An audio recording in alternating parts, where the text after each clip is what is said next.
The 2022 London Pen Show was a paradise for ink, fountain pens and stationery. Pure Pens was there with signature inks and a variety of other brands. There were a lot of traders with vintage pens.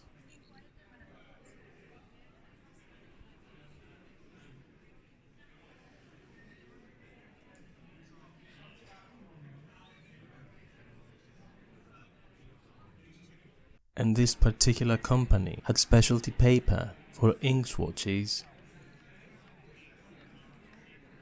carried narwhal pens, and a variety of other brands,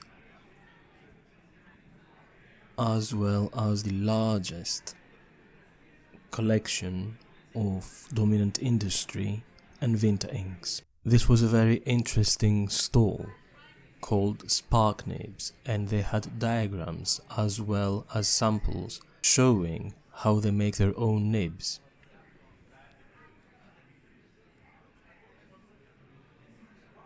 This vendor had imported book covers, pen cases and sleeves directly from Japan, made with traditional fabrics and Japanese designs.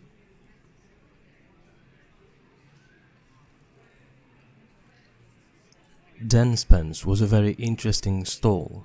You can customize your own pen and they craft it out of resin with the components you like these ones.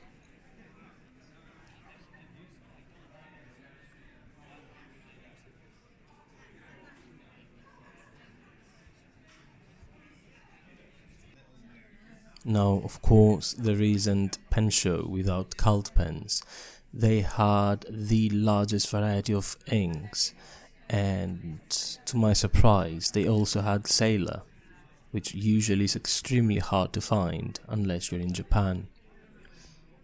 A lot of Troublemaker inks as well.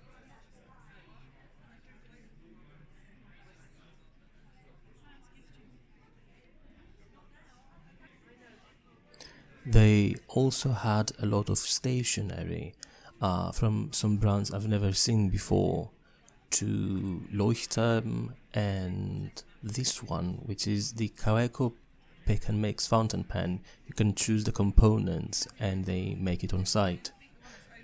They also had a lot of exclusives and premium items as well.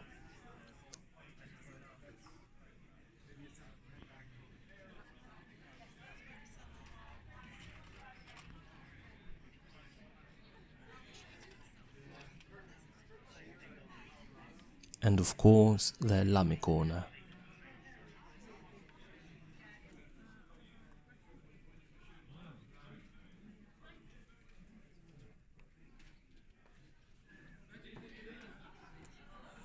Now, this was perhaps one of my absolute favorite stalls.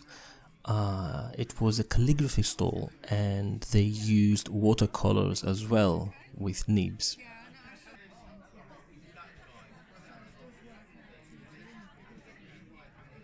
They had an amazing variety of dip pens, both with a glass tip and with steel nibs.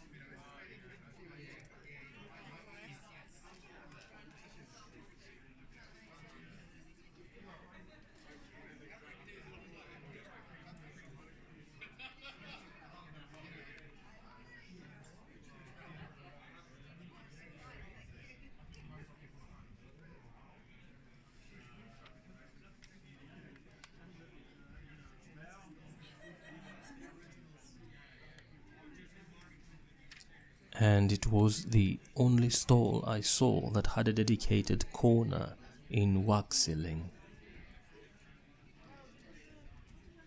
This was a Dimmeister.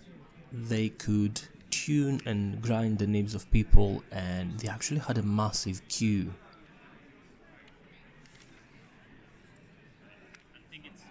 Now let's go on with the shopping I did.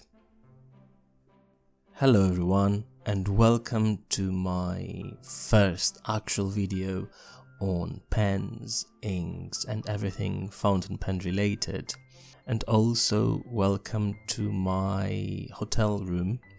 I did not really want to wait until I'm back home to make a video, so I decided to film it the moment the event was over.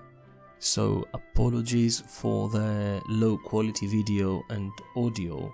I will have to film this on my phone with a very small light and see if I can denoise the sound in post-production. It was the first pen show I've ever been in my life, so I was extremely excited about it. Now on with the inks.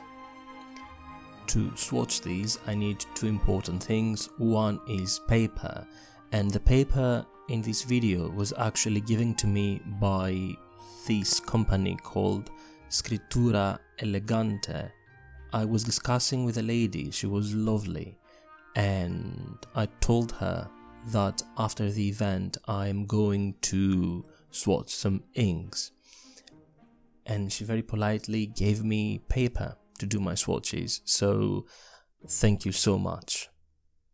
By the way, the sound is a little bit off because it was actually corrupted, so I had to voice over this little bit. Now the same company also sells these. They are called the ink palette. It is a block of loose leaf paper made of extremely high quality pressed paper for fountain pens. And they have boxes and then larger boxes so you can swatch the inks. I think that this should be a great video. I'm going to swatch all of the inks I have by brand, and since they are loose leaf I can reorganize them and then create a directory of where every ink is. Of course, the second important thing is to have a dip pen to swatch, and as I mentioned before, there was a fantastic stall with dip pens and I got this one. Look how gorgeous it is. And these are actually imported from Venice and they are handmade. I'm going to remove it carefully because I'm an extremely clumsy person. This is how it looks. I'm going to focus a little bit better and just look at that. I do not think I've ever seen a more beautiful pen. I love the metallic bits in the glass. And handle, the metallic one. Also, a very interesting thing is that, there you go, the nib pops out, so you can replace it with a holder for a steel nib pen, or just replace the glass tip if it breaks. Now the first ink is gonna be this one. Everyone was suggesting Troublemaker. They said they are fantastic. I've seen online reviews, blogs, and there is a huge hype. So the first one is this one. It's Purple Yam. The bottle is plastic, but it feels quite premium, and I really love the design and the little things on top. Also, I realized at this point that it would be impossible to zoom in and show you the swatches. So I'm going to do close-ups later on and then stitch them in. So I hope it doesn't really mess it up.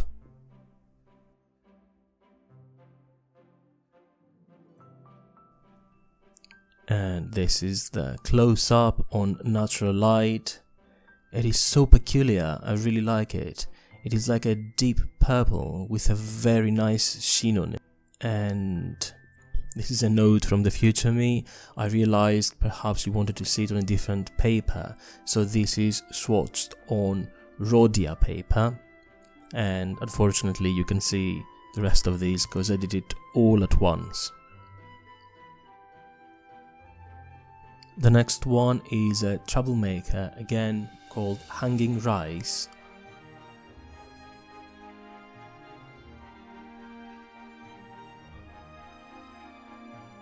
Oh, so smooth. It also has a very interesting smell. It's quite vegetable-y or something, I don't know what's the word. Quite grassy, in a very good way though, like floral. And there you go. This is the close-up and the little puddle on Rhodia paper. Next one is called Simone or Simone. I hope I didn't butcher the name. Also, apologies for my hands. I've been doing a lot of PVA glue projects lately and my skin is destroyed. So there you go. It is also quite hard to write because I am behind my phone on a stand and a light over me, so apologies for the really bad letters. And this is the close-up. It really reminds me of Sheen Machine, but not with a mirror effect, more of a, how to say it, less metallic, more sheen, more mica. And the little puddle on Rhodia paper. The next one is called Dona Victorina, I think. Looks like a shading ink.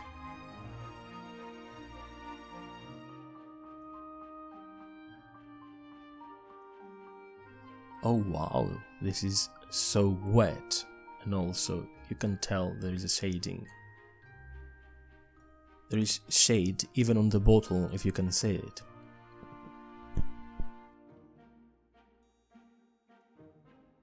That's a quite strange color. It looks like a dark purple blue, and on top of it like rust or something similar. I really like the effect. And the one on the Rhodia paper. Now moving on to another brand, I got some Diamine ink. And I got Salamander because I could not tell if it was a green or a grey or like stone color. So one way to find out.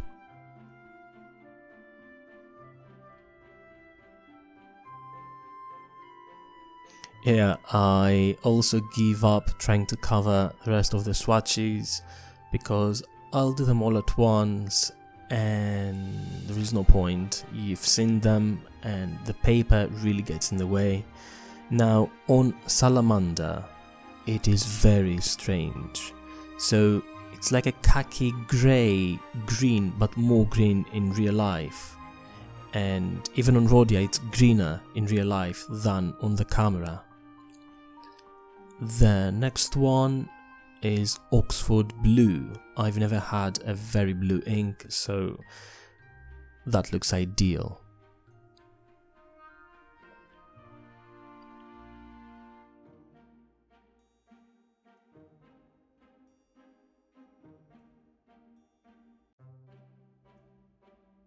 So beautiful. And the puddle is so nice and dark. The next one is a very special ink called Glens of Antrim. This is quite a special ink because, to be honest, I have a soft spot for pure pens as a company. When I was looking to start into my fountain pen journey, it was the first online store I found and I placed an order with. So, you know, they have this little special spot in my heart.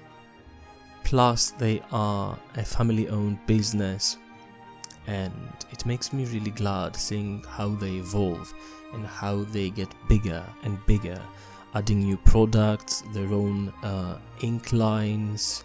So best of luck, guys, and I am really eager to see what you're gonna have in the future. Ooh. Oh god. This must be one of the most fascinating greens. Now, out of words, that Glens of Antrim is probably the best green ink I've ever laid my eyes on. So far, my go-to green ink was Irish Green from Mont Blanc, but this one easily tops the list. The next ink is from a company I've tried before. It's called Dominant Industry, and I used natural green before, super sparkly, very nice, and this one is leaf green, a non-shimmer ink.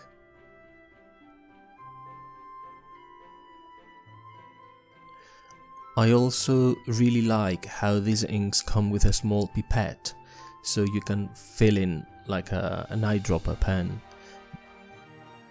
Even though they are very affordable, they come with these pouches and makes it feel very, very premium.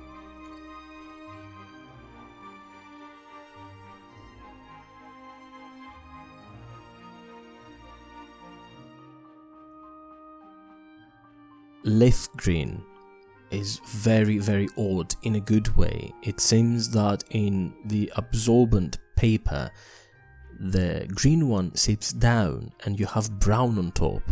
So it's like just before the leaves die kind of color.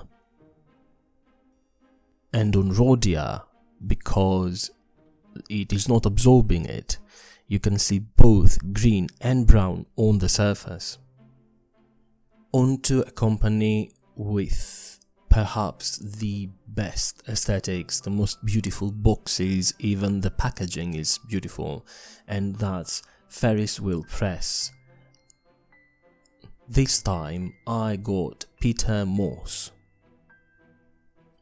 Just look at the bottle, it's like steampunk perfume or something.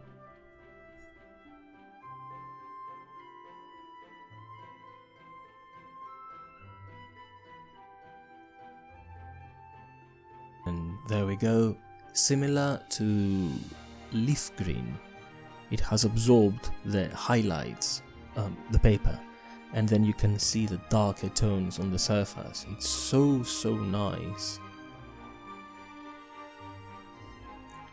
And on Rhodia we can see the same thing as before, both tones show through because it doesn't absorb them. Now I have a few more inks to try. They are from a company I've never used before. Same as Troublemaker, Vinta was a company suggested by everyone, so honestly it was impossible to resist. On that note, Cult Pens had a promotion for the pen show. You could buy any 5 inks and you would pay for 4. So I got 5 Vinta inks to try them out. The first one I got is called Carlos. Make sure when you try to find these that you check for both names. They have a name for the Western market and a name for the Eastern market. The bottles are very beautiful as well. They remind me something of an old apothecary, like a medicine or a little bit of alchemy.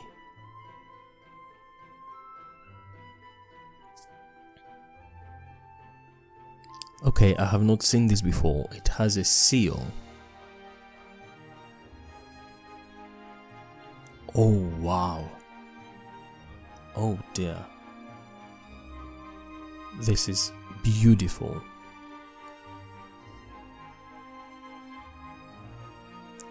Extremely smooth. This is a very interesting swatch. You can see the very light green, the very dark almost black green, and it has something like black sheen on it. On Rhodia paper is even more vibrant. The next one is called Lacambini. The official swatches are majestic. I'm not sharing any of the photos in case they are copyrighted, but go look them up. And look at the sheening particles on the bottle.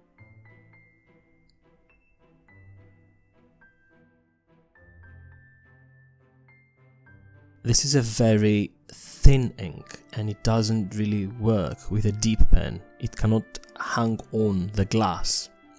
I'm not usually fond of pink, especially in ink, but this is like an invitation for an Alice in Wonderland themed party, and I cannot get enough of it.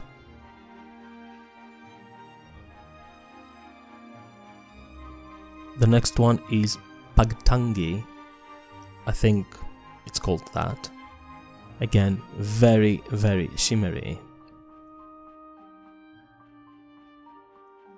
And also thin, so not ideal for a deep pen.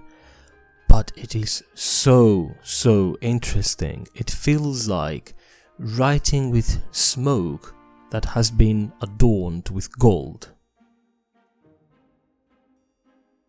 And the puddle, otherworldly.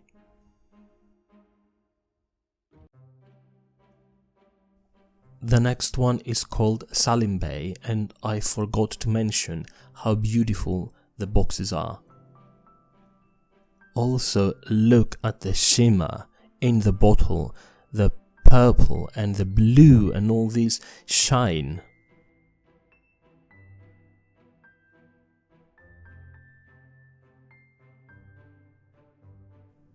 Oh, so pleasing, so pleasing. And look at that. On Rhodia paper you can see the full effect of it.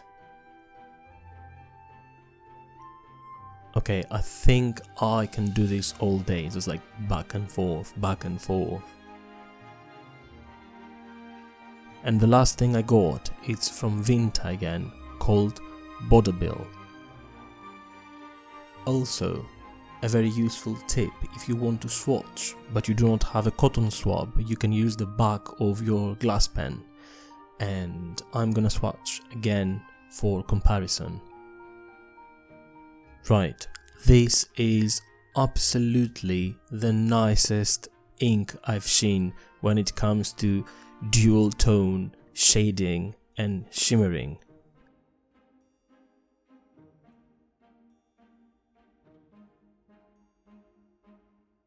And here's everything I got from the pen show today.